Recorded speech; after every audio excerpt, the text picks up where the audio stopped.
تین میں نے آپ کو اقسام بتائی جنات کی، پھر میں نے آپ کو کچھ جنات کے بارے میں بتایا۔ ایک اور ٹائپ ہے خنزب، جو کہ نماز میں وسوسے ڈالتا ہے۔ نبی صلی اللہ علیہ وسلم کو ایک صحابی نے شکایت کی تھی تو نبی صلی اللہ علیہ وسلم کا یہ خنزب ہے، اور اس کا حل یہ ہے کہ نماز میں اگر وسوسے آ رہے ہیں تو اعوذ باللہ پڑھو اور 3 بار سپٹ کر دو، یہاں پہ تھوک دو، اعوذ باللہ پڑھ کے 3 بار یہاں پہ سپٹ کر دو۔ اور شیطان خواب بھی دکھا سکتا ہے۔ 3 طرح کے خواب ہیں، ایک اللہ کی طرف سے، ایک شیطان کی طرف سے، اور ایک انسان کے اپنے نفس کی طرف سے، سب کانشیس کی طرف سے، جو اس کے خیالات ہیں، جو وہ سوچ کر سوتا ہے، یا رات کو کوئی ڈرامہ دیکھ کر سویا، مووی دیکھ کر سویا، رات کو خواب ایسا آ سکتا ہے۔ ایک خواب جو ہے وہ میدے کے خواب، میدے کا بھی خواب ہے، رات کو آپ جو سو کر سوتے ہیں، ٹھیک ہے، وہ بھی خواب آ سکتے ہیں، وغیرہ وغیرہ۔ تو یہ جنات کی ایک دنیا ہے۔ پھر ہم نے قارین کی بات کی۔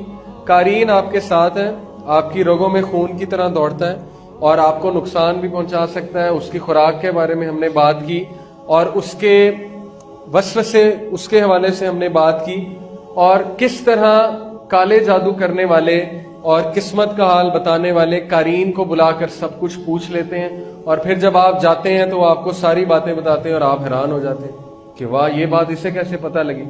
قارین کی بات سے یہ بات بھی واضح ہو جاتی ہے کہ کچھ لوگ کہتے ہیں نا، ہم روح کو بلاتے ہیں، روحوں کو بلاتے ہیں، تو وہ روحیں نہیں ہوتی، وہ بھی قرین ہوتا ہے کسی کا۔ مثال کے طور پہ اگر کسی کی وفات ہو گئی ہے، میں کہتا ہوں جی میں ان کی روح کو بلاؤں گا، تو روح تو نہیں آ سکتی۔ روح کہاں پہ ہے؟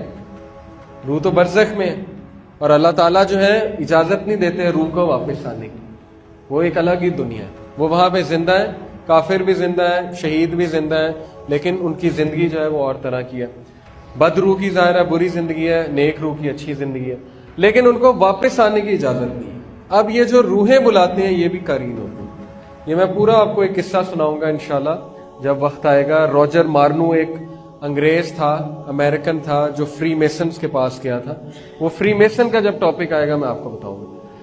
اب ہم آتے ہیں ذرا جادو کی حقیقت پہ، کالے جادو کی حقیقت پہ۔ دیکھیں کالے جادو کی کیا تاریخ ہے۔ اللہ سبحانہ وتعالی ہمیں سورہ بقرہ آیت نمبر 102 میں یہ بتاتے ہیں، وَاتَّبَعُوا مَا تَتْلُو الشَّيَاطِينُ عَلَىٰ مُلْكِ سُلَيْمَانَ وَمَا كَفَرَ سُلَيْمَانُ وَلَٰكِنَّ الشَّيَاطِينَ كَفَرُوا يُعَلِّمُونَ النَّاسَ السِّحْرَ وَمَا أُنزِلَ عَلَى الْمَلَكَيْنِ بِبَابِلَ ہاروت وَماروت۔ اللہ اپنے نبی کی صفائی پیش کرتے ہیں، اپنے نبی کو ڈیفینڈ کرتے ہیں۔ یہ جو خبیث بنی اسرائیل کے لوگ تھے، انہوں نے بات مشہور کر دی تھی کہ حضرت سلیمان علیہ السلام نے کالا جادو سکھایا۔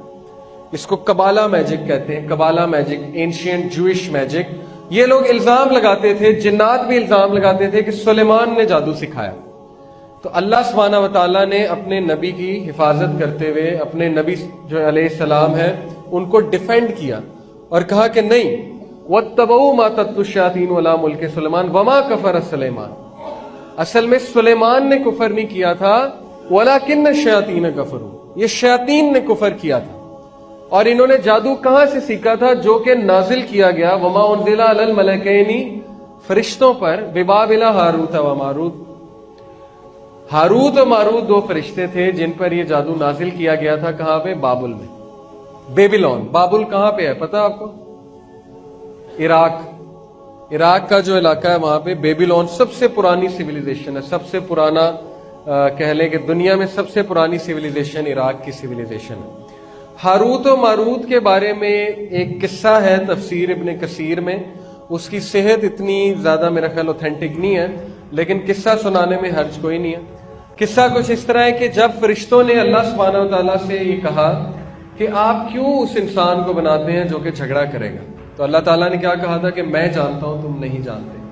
تو اس قصے میں آتا ہے کہ سر فہرست یہ 2 فرشتے تھے، ہاروت و ماروت، جو سب سے آگے ہو کے بات کر رہے تھے۔ تو اللہ تعالیٰ نے کہا کہ اچھا تمہیں میں جواب دیتا ہوں۔ اللہ تعالیٰ نے کہا کہ میں تم میں انسانی خواہشات پیدا کرتا ہوں اور تم لوگ کو دنیا میں بھیجتا ہوں، اور پھر میں تمہارا امتحان لیتا ہوں، اور پھر میں تمہیں بتاؤں گا کہ تم نے جو سوال کیا ہے، لیکن اگر تم اس امتحان میں فیل ہو گئے تو پھر تمہاری جو سزا ہے وہ آخرت میں بھی ہے۔ اب یہ تم بتا دینا کہ آخرت میں چاہیے کہ دنیا میں چاہیے۔ تو انہوں نے اس بات کو تسلیم کر لیا۔ اللہ تعالیٰ نے ان میں انسانی خواہشات جو ہے وہ پیدا کی اور انہیں دنیا میں بھیجا۔ پھر ان کا ایک عورت کے ساتھ، عورت کے حوالے سے ان کا امتحان لیا۔ اس عورت نے کہا کہ فلانے شخص کو جو ہے وہ قتل کر دو، تو انہوں نے کہا نہیں، قتل تو بہت بڑا جو ہے ایک گناہ ہے، ہم قتل نہیں کریں گے۔ پھر اس نے زنا کی دعوت دی، انہوں نے کہا کہ نہیں زنا بھی بہت بڑا گناہ.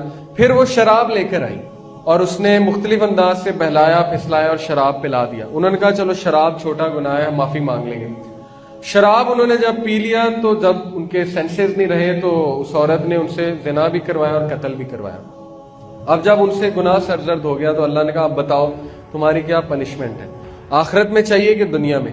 انہوں نے کہا کہ بے شک آخرت کی سزا بہت بڑی ہے اور ہمیشہ کی ہے، تو ہمیں دنیا میں ہی سزا دے دیں.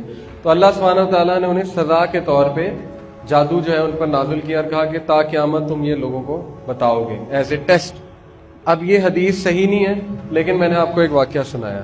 وما يعلمان من احد حتى يقولا انما نحن فتنة فلا تكفر فيتعلمون منهما ما يفرقون به بين المرء وزوجه. اور یہ لوگ کفر کرتے ہیں، جو لوگ بھی وہاں جاتے ہیں وہ کفر کرتے ہیں کیونکہ کالا جادو کفر ہے. جادو کو جادو سے توڑنا یہ بھی کفر ہے. جادو جادو سے نہیں توڑا جاتا بلکہ جادو اذکار سے توڑا جاتا ہے. تو یہ لوگ کیا کرتے ہیں؟ تفرقہ پیدا کرتے ہیں مرئی و زوجی، میاں اور بیوی میں.